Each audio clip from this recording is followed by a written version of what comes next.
दक्षिण चुनाव के लिए शंखनाद होते ही दोनों ही पार्टियां अपने उम्मीदवार के चयन में जुट गई हैं। दोनों ही पार्टियों में दावेदारों की लंबी चौड़ी लिस्ट है, इसलिए उम्मीदवार को लेकर दोनों ही पार्टियों में दुविधा है। इस उपचुनाव में दावेदारों की बेचैनी इसलिए भी है क्योंकि बाहर के दावेदार भी इस चुनाव में कूद रहे हैं। कांग्रेस की बात करें तो प्रमोद दुबे, आकाश शर्मा, राजीव बोरा, कन्हैया अग्रवाल दावेदार हैं, पर बाहरी उम्मीदवार का कांग्रेस के दावेदारों का पार्टी में ही विरोध हो रहा है। आज से नामांकन की शुरुआत हो चुकी है, 25 तारीख तक चलेगी। कांग्रेस लगातार मंथन कर रही है। आज भी 2 महत्वपूर्ण बैठकें प्रदेश कांग्रेस कमेटी आयोजित किया है।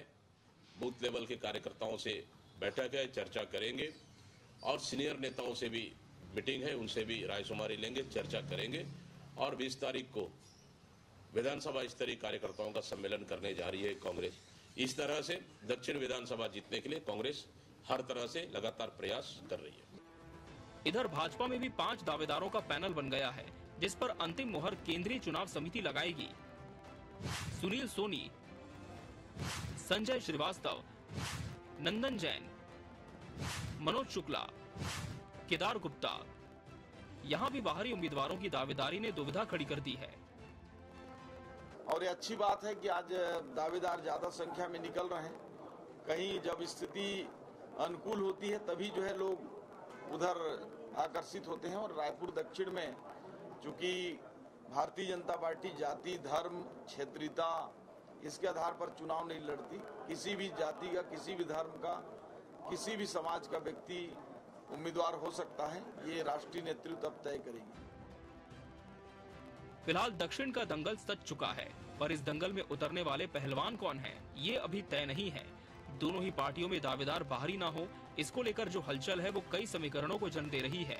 ऐसे में दक्षिण में पैराशूट लैंडिंग जीत को प्रभावित करने वाला बड़ा फैक्टर हो सकता है। Bureau report, TV 24 news.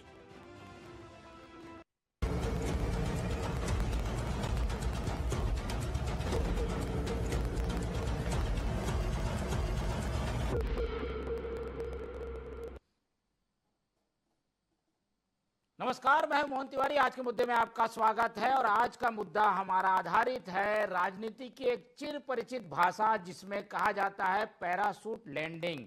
जी हाँ, पैराशूट लैंडिंग यानी कि कोई ऐसा व्यक्ति जो कि पैराशूट से उतरता है सीधे एक तरीके से मैदान में और अपने आप को स्थापित करके चुनाव लड़ने की कोशिश करता है। कुछ ऐसा ही हो रहा है रायपुर दक्षिण के चुनाव में, और ये केवल एक पार्टी में नहीं, दोनों ही पार्टी में इस पैराशूट लैंडिंग की चर्चा है। ऐसे में ये पैराशूट परेशान कर रहा है कई दावेदारों को, पार्टियों को। इसका हल क्या है और किसका इस तरीके की स्थितियों से पार्टियां निकलेंगी कैसे, इन्हीं सब बातों पे आज चर्चा करेंगे। मिल लेते हैं उन मेहमानों से जो इस चर्चा में हमारे साथ रहेंगे। हम बहुत स्वागत करेंगे। हमारे साथ मौजूद हैं इस पूरे मामले में कांग्रेस का पक्ष रखने के लिए अमरजीत चावला जी, बहुत स्वागत करेंगे आपका। हमारे साथ मौजूद हैं इस पूरे मामले में राजनीतिक विश्लेषण शेयर करने के लिए वरिष्ठ पत्रकार मनीष वोरा जी, बहुत स्वागत करेंगे आपका। और बीजेपी का पक्ष रखने के लिए हमारे साथ मौजूद है रविंद्र सिंह जी, बहुत स्वागत है आपका। तो तीनों मेहमान हमारे साथ जुड़ चुके हैं और जैसा कि हमने बताया कि 25 तारीख तक उम्मीदवार घोषित करना है, समय कम है और ऐसे में जो नाम चर्चा में आ रहे हैं उनको पैराशूट लैंडिंग कहकर विरोध का भी सामना करना पड़ रहा है।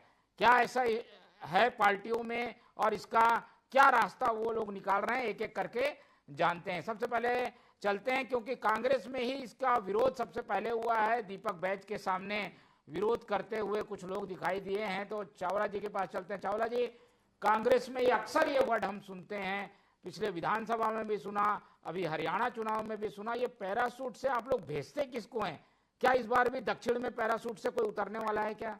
नहीं, देखिए, अभी तक दक्षिण में जो भारतीय जनता पार्टी का प्रत्याशी रहा है बृजमोहन अग्रवाल, वो एक्चुअल में पैराशूट प्रत्याशी था। दक्षिण में तो उनका घर ही नहीं है। सब लोग बोलते हैं कि 4 बार 8 बार, अरे 4 बार 8 बार वहां की जनता ने जिता दिया। दक्षिण में आज तक घर नहीं है इनका। अरे किराए का ही बना लेते कम से कम दिखाने के लिए। और तो और बड़ी बात है कि लोगों को एक हवा बना दिया गया है कि ये अजात शत्रु है, अजात शत्रु है। तिवारी जी, बहुत जिम्मेदारी के साथ आपको कहने जा रहा हूं कि माननीय प्रदेश अध्यक्ष दीपक बैज जी के नेतृत्व में पिछले 10 महीने में जिस तरह से हमारी संगठन ने भारतीय जनता पार्टी को कटघरे में खड़े करने का काम किया है और जिस तरह से माननीय डॉक्टर चरणदास महंत जी ने सदन के अंदर और सदन के बाहर सड़क में दीपक बैज जी ने जो विधानसभा का घेराव किया और हमने जो बढ़ती अपराध की स्थिति को लेकर चिंता जाहिर करते हुए जो न्याय यात्रा निकाली, उन सारी चीजों को लेकर हम इतनी तेजी और मुस्तैदी के साथ अपना काम कर रहे हैं, जिससे हमारे कार्यकर्ताओं में उत्साह इतने ऊपर तक पहुंच गए कि हर दूसरा आदमी हमारा जो है वहां पे प्रत्याशी है। और हम बहुत जिम्मेदारी के साथ ये चुनाव लड़ने जा रहे हैं और बहुत जिम्मेदारी से आज की तारीख में समय और तारीख नोट कर लीजिए कि कांग्रेस रायपुर दक्षिण का ये चुनाव जीतने जा रही है। पंजा छाप का चुनाव जीतेगा, राहुल गांधी वहां चुनाव जीतेगा, दीपक बैज दक्षिण में चुनाव जीतेगा, डॉक्टर चरणदास महंत दक्षिण में चुनाव जीतेगा और कांग्रेस दक्षिण में चुनाव जीतेगी। और अभी तक जो दक्षिण को भारतीय जनता पार्टी ने एक पैराशूट प्रत्याशी बृजमोहन अग्रवाल के रूप में दिया था, उसका कड़ा टक्कर देते हुए हम एक रिकॉर्ड बनाने जा रहे हैं। बहुत जल्द आपके सामने 23 अक्टूबर को परिणाम भी आप देखिएगा। ठीक है, आपको हमारी शुभकामनाएं हैं। लेकिन ये जो उम्मीदवार की परिभाषा है पैराशूट उम्मीदवार, यानी जो कभी चर्चा में नहीं, कोई परिदृश्य में नहीं, कोई सक्रियता नहीं, अचानक आके चुनाव लड़ता है, वो है पैराशूट लैंडिंग। बृजमोहन जी तो 35 साल से विधायक हैं, रायपुर शहर के विधायक रहे हैं, पहले 2 विधानसभा होती थी तब से हैं वो। ऐसे में उनको कैसे कहेंगे? आपके यहाँ ऐसी स्थिति बन रही है, इसलिए सवाल उठ रहा है। आपको कैसे पता चला हमारे यहाँ प्रत्याशी कौन है? हमारा प्रत्याशी तो राहुल गांधी है, हमारा प्रत्याशी तो दीपक बैज जी है, हमारा प्रत्याशी तो डॉक्टर चरणदास महंत जी है, हमारे प्रत्याशी तो भूपेश बघेल जी है, हमारे प्रत्याशी तो टीएस सिंहदेव जी है। हमारे प्रत्याशी कांग्रेस का एक एक कार्यकर्ता है और उसी उत्साह में और उसी कॉन्फिडेंस के साथ मैं बहुत जिम्मेदारी से आपको ये कहने जा रहा हूं, पंजा छाप चुनाव लड़ेगा, कांग्रेस पार्टी चुनाव लड़ेगा और रायपुर दक्षिण में कांग्रेस पार्टी जिसको भी अपना प्रत्याशी घोषित करेगी, दक्षिण में रहने वाला हर कांग्रेस का कार्यकर्ता मैदान में उतर चुका है और मैं प्रत्याशी हूं यह सोचकर दक्षिण का हमारा एक एक कार्यकर्ता चुनाव लड़ेगा और परिणाम आपके सामने आएगा। जब 23 नवंबर को परिणाम जाहिर होंगे, हम आपके चैनल में इसी समय फिर से बैठेंगे और फटाके फोड़कर खुशियां मना रहे होंगे, क्योंकि दक्षिण का चुनाव माननीय दीपक बैज जी, माननीय चरणदास महंत जी के नेतृत्व में और सचिन पायलट जी के मार्गदर्शन में हम जीतने जा रहे हैं। चलिए, कांग्रेस जो है वो काफी आत्मविश्वास के साथ भरी हुई है और जब उम्मीदवार आएगा तो ज्यादा स्थितियां सामने आएंगी, लेकिन जो दावेदारों की ओर से प्रतिक्रियाएं थी उस वजह से हमने ये सवाल किया था। अब चलते हैं बीजेपी की ओर, और बीजेपी में भी ये स्थिति ऐसी नहीं है कि वो इस बात से पल्ला झाड़ने की हमारे यहाँ तो पैराशूट उम्मीदवार नहीं होता। कमोवेश स्थिति बीजेपी में भी है। रविंद्र जी, आप लोगों के यहाँ भी ये बन रहा है सिनारियो की कोई पैराशूट से आ जाएगा, अचानक से आ जाएगा, आरएसएस से आ जाएगा, संगठन से आ जाएगा, ऐसा कह के जो लोग सक्रिय हैं, जो लोग मेहनत कर रहे हैं दक्षिण में लंबे समय से, उनको किनारे किया जा रहा है। क्या ऐसा है और बीजेपी क्या हल निकालेगी ऐसी चीजों का? नहीं, कोई वो नहीं है भैया, सब क्या कहते हैं दक्षिण से ही आएंगे, कहीं कोई दिक्कत नहीं। ऐसा आप जो बोल रहे हैं कि संगठन से आएगा, बाहर से आएगा, ऐसा कुछ नहीं होने वाला। भारतीय जनता पार्टी पैराशूट में विश्वास नहीं करती है। नहीं तो मैं उदाहरण बताता हूँ, राजनांदगांव लोकसभा दुर्ग से कौन लड़ने आया? भूपेश बघेल। ताम्रध्वज साहू कहा गया? महासमुंद। और कौन कहा गया? इनका देवेंद्र यादव बिलासपुर। पैराशूट के तो इन लोग पूरे पर्यायवाची कांग्रेस के लोग। भारतीय जनता पार्टी में कहीं कुछ नहीं होने वाला, एकदम जीतने वाला कार्यकर्ता है। और कांग्रेस के प्रवक्ता को सुन रहा था, मुंगेरी लाल के हसीन सपने उनका शुरू हो गया, बिल्कुल शुरू हो गया वैसे ही जैसे विधानसभा चुनाव के पहले अरे 10-12 सीट में कांग्रेस सिमट जाएगी, भाजपा सिमट जाएगी कहते थे, सत्ता से बाहर हो गए। कितना दम्भ करते थे भैया, मैं तो आपके टीवी चैनल में उस समय बैठता था जब कांग्रेस के लोग सत्ता में थे। इतना घमंड और अहंकार मैंने देखा। और क्या हुआ है, सत्ता से बाहर हुए। मैं अभी बोल देता हूँ, ये तो डेट नोट कर लो, बोल रहे थे समय नोट कर लो, सुनो ना, कांग्रेस के लोग चुनाव हार गए हैं, ये मान कर चलो। और इनकी ना हताशा और पराजित मानसिकता दिख रही थी। अभी सबसे बड़ी बात है भैया, आप 8 बार के निर्वाचित विधायक को जो 4 बार जीत रहे, वहां से क्या बोलते हैं, जिता दिया जनता ने। जनता ऐसा नहीं जिताती, जनता उसी को जिताती है जो जनता के सुख दुख में खड़ा होता है। लोकतंत्र का मजाक कर गए कांग्रेस के लोग, ऐसे ही 4 बार जिता दिए। अरे एक बार तो जीत के बताओ आप, और फिर कह रहा हूँ दिलेरी से हारोगे। और बता देता हूँ डाटा भी। नहीं रविंद्र, आज हमारा ये चर्चा का विषय नहीं है कि जीत हार कैसे होगी, कौन जीतेगा। ये पैराशूट उम्मीदवार आता है क्या और आएगा क्या, आएगा तो कैसे रोकेंगे, इस पर चर्चा है। नहीं, सबसे बड़ी बात है भाजपा में कोई पैराशूट उम्मीदवार आएगा नहीं तो रोकने का प्रश्न ही नहीं है। कहीं से, मतलब हमारे लिए तो सिफर है। कांग्रेस कहीं से भी लड़ा देती है, तो राहुल गांधी वायनाड चल देते, प्रियंका गांधी वायनाड चल देते, कहीं से इनका कोई भी चला जाता है जहां इनका और छोड़ देता। हमारे घर की बात कर रहे थे आप अमरजीत जी कि बृजमोहन अग्रवाल जी ने दक्षिण में घर नहीं बनाया, आपके महासमुंद में बनाए क्या? ताम्रध्वज साहू, आपके भूपेश बघेल राजनांदगांव में बनाए क्या? आपके देवेंद्र यादव बिलासपुर में बनाए क्या? ये पैराशूट लोग हैं और आप लोग को ना शोभा देता है ये सब, हमारे लिए बिल्कुल नहीं है। कहीं जो आकलन लगा रहे होंगे कि बाहर से आ रहे, कोई बाहर से नहीं आएगा, दक्षिण के चुनाव जीतेंगे, गारंटी से जीतेंगे। आप बोल रहे थे ना, मैं इसका रिकॉर्ड कर लीजिएगा आप, और 23 नवंबर को जब आएगा तो दावेदारों के नाम हमने बताए हैं वो थोड़े से बाहर के लग रहे हैं, इसलिए ये बात आई। आऊंगा अगले राउंड में, लेकिन ये अच्छे से बता पाएंगे मनीष वोरा जी, लंबे समय से राजनीति को देख भी रहे हैं, कवर कर रहे हैं और दक्षिण के रहने वाले भी हैं। मनीष जी, ये चर्चा दोनों ही पार्टियों में है, चला थोड़ा बताइए दोनों पार्टियों में क्या ऐसा आपको सुनने मिल रहा है, कोई पैराशूट से आ रहा है क्या? मोहन जी देखिए, ये तो मुझे लगता है कि चुनाव के पूर्व होने वाला पारिवारिक दंगल जिसको कह सकते हैं वो चल रहा है दोनों दलों के अंदर में, और हर व्यक्ति पैराशूट की परिभाषा अपने हिसाब से तय कर रहा है। जैसा कि मैंने सुना अमरजीत जी कह रहे थे कि बृजमोहन अग्रवाल का घर दक्षिण में नहीं है इसलिए वो पैराशूट प्रत्याशी थे।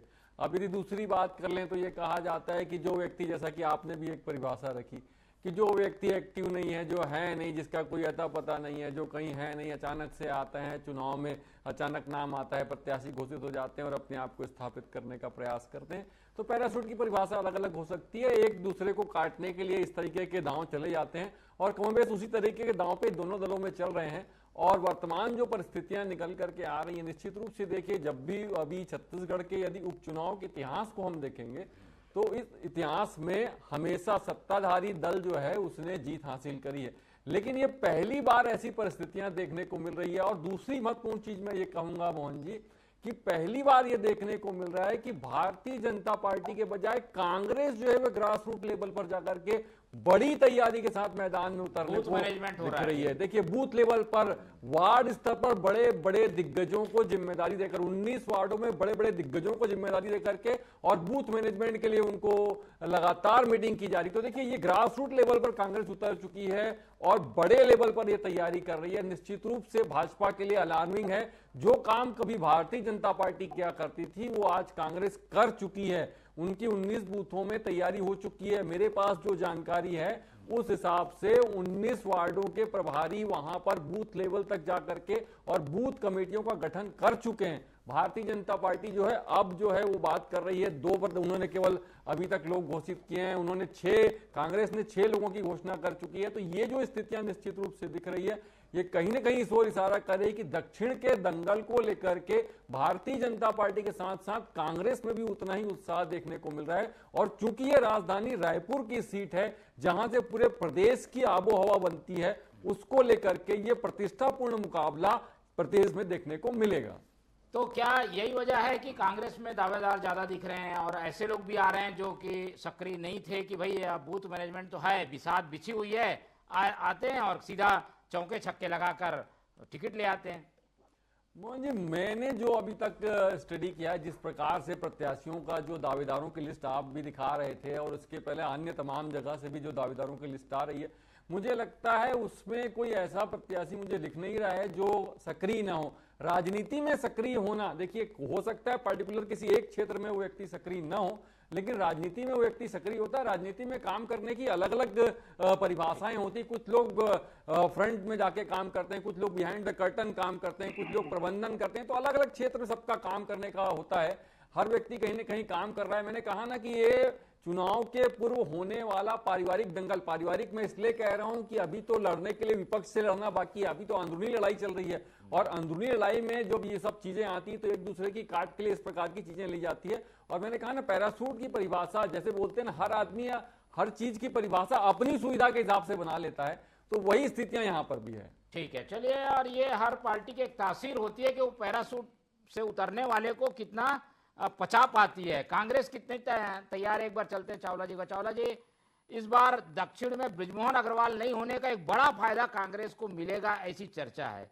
ऐसे में ये बड़ा फायदा जब मिलता दिख रहा है, क्योंकि सामने कोई मजबूत उम्मीदवार है नहीं, इसलिए क्या किसी को, ऐसे लोगों को स्थापित किया जा सकता है जो राजनीति में अपने पैर जमाना चाहते हों? कुछ नाम हमने दिखाए हैं दावेदारों के, वो आ जाएंगे, बाहर से भी आ रहे हैं, ऐसा होगा क्या कांग्रेस में? नहीं, देखिए, पहली बात तो ऐसा है कि आपका नजरिया हो सकता है, मेरे नजरिए में मैं बिल्कुल नहीं मानता कि बृजमोहन अग्रवाल दक्षिण में नहीं है तो भारतीय जनता पार्टी उसमें कमजोर होगी या हमको उसका फायदा मिलेगा।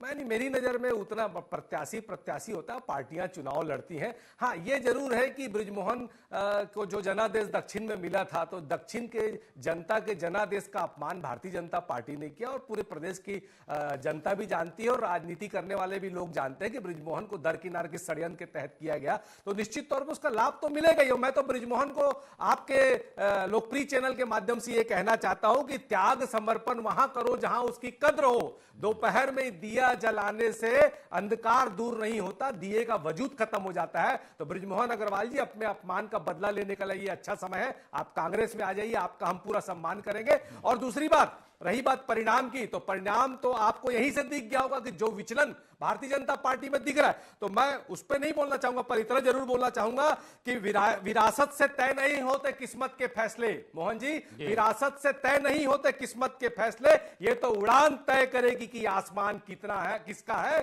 तो राहुल गांधी की जो उड़ान है, दीपक बैज जी की जो उड़ान है, महंत जी की जो उड़ान है और कांग्रेस पार्टी के जो समर्पित कार्यकर्ताओं की जो उड़ान का आगाज दक्षिण में हो चुका है कि हम अनुभाग तक जाकर, बूथ लेवल तक जाकर अपनी जो तैयारियां कर रहे हैं और लगातार माननीय दीपक बैज जी जो मॉनिटरिंग कर रहे हैं, माननीय सचिन पायलट जी जो लगातार दिशा निर्देश दे रहे हैं, हमारी ताकत बहुत मजबूत हो चुकी है। और आप देखिएगा कि दक्षिण में जो, फिर से कह रहा हूं, जो परिणाम आएंगे 23 नवंबर को हम यहीं पर बैठ के पटाखे फोड़ेंगे और आपके साथ स्वीकार करेंगे क्या कोई भी? निश्चित तौर पर स्वीकार करेंगे, क्योंकि यह विचारधारा की लड़ाई है। आज भारतीय जनता पार्टी की सरकार में छत्तीसगढ़ में जो लॉ एंड ऑर्डर फेलियर हो गया है, इस रायपुर दक्षिण में विकास के 4 कार्य नहीं गिना सकते। ये बड़ी बड़ी बात करते हैं कि बृजमोहन जी 4 बार जीते। मैं बहुत जिम्मेदारी से काबिल प्रवक्ता भारतीय जनता पार्टी के सिंह साहब से पूछना चाहता हूं, आप 4 काम बता दीजिए जो बृजमोहन जी ने दक्षिण में किए हो। कोई अच्छा स्कूल बनाया हो, कोई अच्छा स्वास्थ्य की सेवाएं दी हो, जो भी वहां पे सुविधा मिली है, वो मूलभूत सुविधाएं जो नगर पालिका, नगर निगम की होती है, वो मिली जिसमें हमारी सरकार है। तो बृजमोहन जी की कोई उपलब्धियां नहीं है, भाग्यवश वो जीतते रहे हैं। अब असली टक्कर होगी और कांग्रेस पार्टी एक नया परचम फहराएगी और माननीय दीपक बैज जी, महंत जी के नेतृत्व में हम दक्षिण में जीतकर एक नया इतिहास और नया अध्याय बनाने जा रहे हैं। क्योंकि पिछले 10 महीने में भारतीय जनता पार्टी की सरकार ने जो छत्तीसगढ़ का नाम पूरे देश में बदनाम किया, जो लॉ एंड ऑर्डर की स्थिति खराब हुई है, जो रायपुर को चाकूपुर बना के इन्होंने बदनाम कर दिया, अब उसका बदला लेगा। और इस बदले को लेने के लिए कांग्रेस का एक एक कार्यकर्ता मैदान में उतर चुका है, कमर कस चुका है। हमारी तैयारियां पूरी है और आप देखिएगा कि दक्षिण का चुनाव हम जीतने जा रहे हैं। ठीक है, चलिए, ये तो कांग्रेस की तैयारी की बात हो गई, लेकिन साथ ही साथ उन्होंने एक बड़ा दांव चल दिया, बृजमोहन अग्रवाल को भी अपने पार्टी में लाने का ऑफर दे दिया है। आप लोग अपनी पार्टी को संभालिए रविंद्र जी। होता यह है कि बीजेपी तोड़ती है कांग्रेस को, इस बार ऐसा लग रहा है कांग्रेस तोड़ देगी आप लोगों की पार्टी को, सही उम्मीदवार अगर नहीं दिया तो। कांग्रेस, मैंने कहा ना, तो मुंगेरी लाल के हसीन सपने देखते रहे और पोता चना बाजे घना अमरजीत ने इसको पूरा मतलब आज प्रमाणित भी किया। अरे कोई नाराज होगा तो इनके पार्टी में आ जाएगा, आप लोगों से नाराज होके। वो लेकर तो गए थे उनको, किनको, हमारे उनको नंद कुमार साहब, नंद कुमार साहब। ये देखो, ये आदिवासियों का सम्मान है, ये जो भारतीय जनता पार्टी की तरफ आदिवासी चेहरा रहा और वापिस आपने मेंबरशिप दे दी फर्जी मिस्ड कॉल करवा के, ये आपका असली चेहरा है। अरे सिंह साहब, आपका विचलन जायज है, आपका विचलन जायज है। उसको ले गए और टिकट भी नहीं दिया, आदिवासियों का सम्मान करते हैं। तो कांग्रेस 50 लाख सदस्य बने कि नहीं बने? अब सबसे बड़ी बात है, अभी दीजिए, अरे सुनने का साहस दिखाया करो भाई। सुनाने के सिवा कोई बचा भी नहीं है। कितना चीखोगे? अरे आप 3000 का लक्ष्य पूरा किया कि नहीं मेंबरशिप का? आप बोला, मैंने सुना, और जब मैं बोला कैसे चीख रहे हो आप, ये आपकी झल्लाहट पहले ही कहा। सुन लो, भाग्यवश जीत गए, फिर भाग्यवश जीत गए, क्या कहते हैं, बृजमोहन अग्रवाल। भगवान का धन्यवाद है और आपको भी धन्यवाद देता हूँ कि बृजमोहन जीते तो आपने ईवीएम को दोष नहीं दिया। अब मिठाई तब बांटना जैसे हरियाणा में जलेबी बांट रहे थे, वो दिखा देगा, समय दिखा देगा। तो ये भाग्य से अच्छा समझ आया, आपने ईवीएम को धोखा नहीं दिया आपने, कम से कम, कि बृजमोहन ईवीएम से जीते थे करके। और सुन लीजिए, मैं सबसे बड़ी बात बोला, विरासत से तय होते हैं हौसले की उड़ान, आपका कहावत अच्छा लगा। वाकई विरासत से तय नहीं होते, जैसा आप कह रहे थे ना, तो राहुल गांधी कितना भी विरासती हो जाए, सोने का चौवांच लेके आ जाए, नहीं तय कर सकता भैया, वो हारेगा ही। उसके नेतृत्व में 35 चुनाव हार चुके हैं। 1.5 लाख में निपट गए। तो मोदी जी पैराशूट तो नहीं है प्रयागराज में, पैराशूट कैंडिडेट मोदी जी तो नहीं है। सिंह साहब रैपर की बात करो, आप कहाँ बहक रहे हो? हम शांत भाई, आप कितना चीखोगे? अरे मैं जानता हूँ, नाराज मत, चलिए, अरे जवाब तो दे दीजिए उनको, ठीक है रविंद्र जी, जल्दी जल्दी। ना मैं जानता हूँ ना, वो नहीं बोलने देंगे, डरते हैं ना जवाब देने से, सबसे बड़ी बात है। मैं सीधी सी बात है, 4 बार के जीते आदमी को आप भाग्यवश जीत गए बोलते हो तो दुर्भाग्य लगता है कांग्रेस की सोच। मुद्दा ये है कि ब्रिजमोहन जी को अपने साथ लेना चाहते हैं, वो जीते कैसे भी हैं, वो तो इनको लेने के लिए तैयार हैं ये। और दूसरी बात, सिंह साहब सिंह साहब एक सवाल ये भी बता दीजिए कि जब इतना इतिहास बनाने वाले आदमी को आपने कांग्रेस क्यों कर दिया भाई? कांग्रेस में जी राजनीति छोड़ना पसंद करेंगे, कांग्रेस का ऑफर तो बहुत दूर की बात है। ब्रिजमोहन अग्रवाल जी कांग्रेस की तरफ पलट के देखना भी नहीं चाहेंगे। और जिस लॉ एंड ऑर्डर की बात कर रहे थे ना, बड़ौदा बाजार घटना में आपके देवेंद्र यादव गिरफ्तार है, सूरजपुर का क्या कहते हैं NSY, आप देख लो, फिर मत बताना क्या कहते हैं कौन लॉ एंड ऑर्डर बिगाड़ रहा है। आपके लोग पकड़े जा रहे हैं, षड्यंत्रकारी अपराधी आप नहीं। इन्होंने कहा रायपुर में लॉ एंड ऑर्डर बिगाड़ रहा है। विषय ये है कि भाई पैराशूट उम्मीदवार आएगा कि नहीं आएगा? बिल्कुल नहीं आएगा, ठीक है, भाजपा की ओर से आएगा कि ब्रिजमोहन अग्रवाल जी कांग्रेस की ओर पलट के भी नहीं देखेंगे। ये इनकी बहुत बड़ी हिम्मत है कि वो संभाल ले अपने लोगों को।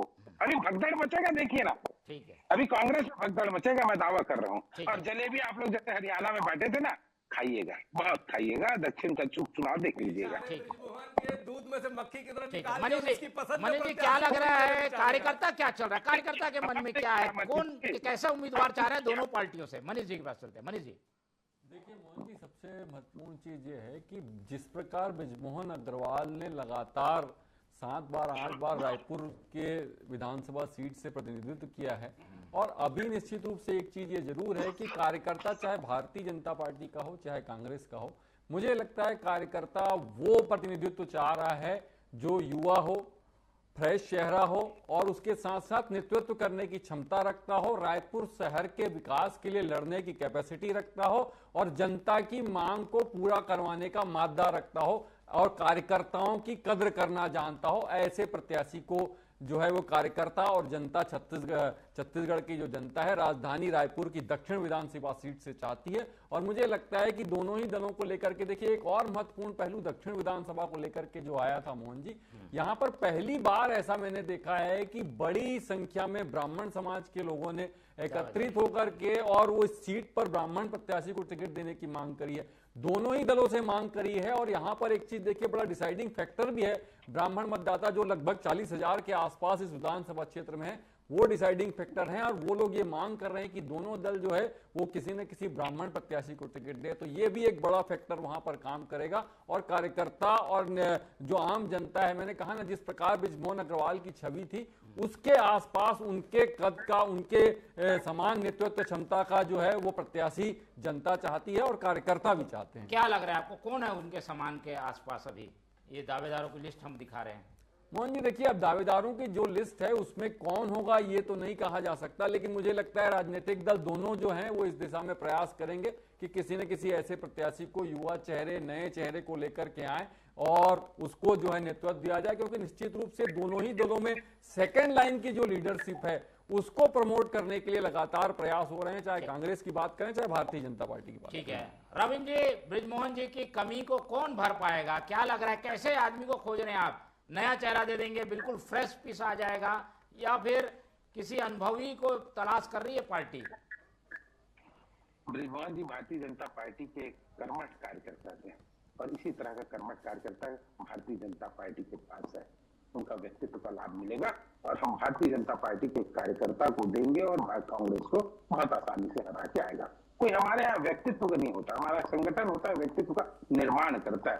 ब्रिजमोहन अग्रवाल जी तो एकदम खड़े रहेंगे जी, दक्षिण से चुनाव जिताने के लिए सवाल ही पैदा नहीं होता, एक संरक्षक के रूप में, एक मतलब पिता के रूप में और एक मतलब भारतीय जनता पार्टी के कर्मठ कार्यकर्ता के रूप में।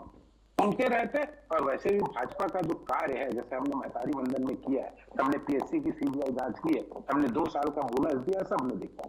तो हम कांग्रेस की तरह झूठे नहीं है। बहुत आसानी से, बहुत ज्यादा चिंता करने की जरूरत नहीं है मोहन भैया। मैं तो बोलता हूँ इतनी कवायद की जरूरत नहीं है। भारतीय जनता पार्टी दक्षिण का चुनाव एकदम आसानी से जीत रही है ना, कहीं कांग्रेस नहीं है, दूर दूर तक नहीं है। आप देखिएगा बृजमोहन अग्रवाल जी 66,000 से जीते रहेंगे ना, तो अभी 70-80 हजार से हम जीतेंगे और कांग्रेस का इंडिया डूबेगा। ठीक है, चलिए ये सीट ऐसी है चावला जी जहां सबसे ज्यादा अंतरों से आप लोग हारे हैं और सबसे मजबूत उम्मीदवार को उतारा था ऐसा कहा जाता है, लेकिन अब क्या ये जो समीकरण है वो बदलेगा, कुछ चेंज आएगा? निश्चित तौर पे बदलेगा, क्योंकि अभी वस्तु स्थिति जो है, मैं भी लगातार जा रहा हूं, लगातार मीडिको में जा रहा हूं, कार्यकर्ताओं से, पदाधिकारियों से बातचीत हो रही है, दावेदारों से बातचीत हो रही है। सारे कांग्रेस के कार्यकर्ता, सारे दावेदार, सारे पदाधिकारी, इस बार जुनून है उनको कि छत्तीसगढ़ के साथ जो व्यवहार अभी हो रहा है और छत्तीसगढ़ का जो नाम बदनाम हो रहा है, और लगातार जो शूट आउट से लेके सामूहिक दुष्कर्म से लेके मैरिन ड्राइव जैसी जगह में जो 50 रुपए के लिए हत्या हो रही है, दक्षिण के ही बस स्टैंड में जो महिला के साथ बलात्कार हो रहा है, इन सारी चीजों से इतने विचलित है और जनता भी और कांग्रेस के कार्यकर्ता पदाधिकारी भी। तो इन्होंने ये ठान लिया है कि छत्तीसगढ़ को जो बदनाम करने का काम भारतीय जनता पार्टी की सरकार कर, चाहे बलौदा बाजार हो, चाहे कवर्धा हो, इन सारी घटनाओं से हम लोगों ने अपना छत्तीसगढ़ के प्रति जो हमारा फर्ज है, हमारा जो दायित्व है, छत्तीसगढ़ महतारी का कर्ज उतारने का समय आ गया है। इसलिए हम सरकार बनने के बाद जो ये पहला उपचुनाव होने जा रहा है, इस छत्तीसगढ़ महतारी का कर्ज उतारने के लिए छत्तीसगढ़ कांग्रेस का एक एक पदाधिकारी, कार्यकर्ता और जनादेश का अपमान करने वाली भारतीय जनता पार्टी को, दक्षिण की जनता, हम लोग मिलजुल कर इस अपमान का बदला लेंगे और कांग्रेस का प्रत्याशी जीतने जा रहा है और अवश्य जीतेंगे। और आप देखिएगा इतिहास बनेगा और सर्वाधिक मतों से कांग्रेस का प्रत्याशी दक्षिण में जीतेगा। ठीक है, चलिए इस पर हमारी निगाह बनी रहेगी, पर उम्मीद हम यही करते हैं दोनों पार्टियों से कि किसी ऐसे पैराशूट से उतरे हुए व्यक्ति को टिकट ना दें जो कि अचानक लगे, हैरान कर दे, कार्यकर्ता घर बैठ जाए।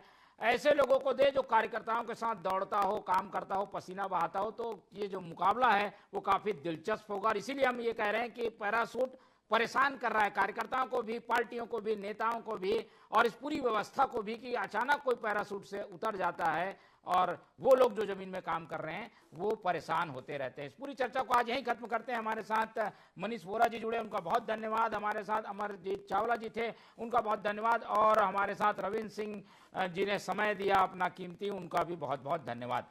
तो तीनों मेहमानों का धन्यवाद करते हुए आज की चर्चा यहीं खत्म करते हैं और आप लोग से रखते हैं उम्मीद कि आप लोग देखते रहेंगे TV24। रखिए अपना बहुत ख्याल। नमस्कार।